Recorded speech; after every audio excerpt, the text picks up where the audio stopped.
बरूथनी एकादशी व्रत कथा। बैसाख मास के कृष्ण पक्ष की एकादशी को बरूथनी एकादशी कहा जाता है। यह व्रत भगवान विष्णु को समर्पित होता है और इसके करने से पापों का नाश, सुख समृद्धि और मोक्ष की प्राप्ति होती है। तो आइए हम भी इस व्रत कथा का श्रवण करें। प्राचीन समय में नर्मदा नदी के तट पर मानधाता नाम के एक धर्मात्मा राजा राज्य करते थे। वे बहुत ही दयालु, सत्यवादी और भगवान विष्णु के परम भक्त थे। वे प्रतिदिन नियम पूर्वक पूजा पाठ और दान पुण्य करते थे। एक दिन राजा मानधाता वन में तपस्या कर रहे थे।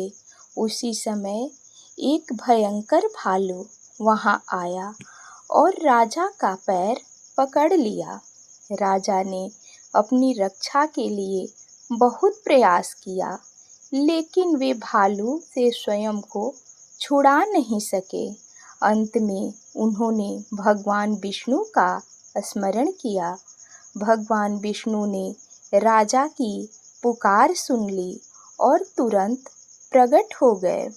अपने सुदर्शन चक्र से उस भालू का वध कर दिया, लेकिन तब तक राजा का पैर पूरी तरह से घायल हो चुका था।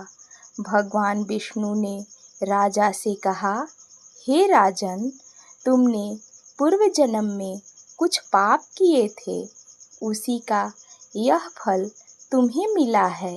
अब यदि तुम बरूथनी एकादशी का व्रत श्रद्धा और विधि से करोगे तो तुम्हारे सभी पाप नष्ट हो जाएंगे और तुम्हें पुनः स्वस्थ शरीर प्राप्त होगा। राजा मानधाता ने भगवान की आज्ञा मानकर बरूथनी एकादशी का व्रत किया। व्रत के प्रभाव से उनका शरीर पूर्ण रूप से स्वस्थ हो गया और उन्हें पुनः सुख समृद्धि और अंत में मोक्ष की प्राप्ति हुई।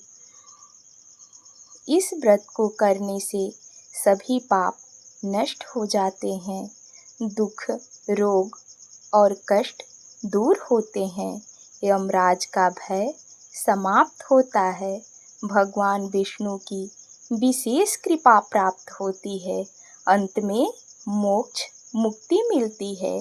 तो बोलिए विष्णु भगवान माता लक्ष्मी की जय। बोलिए एकादशी महात्म की जय।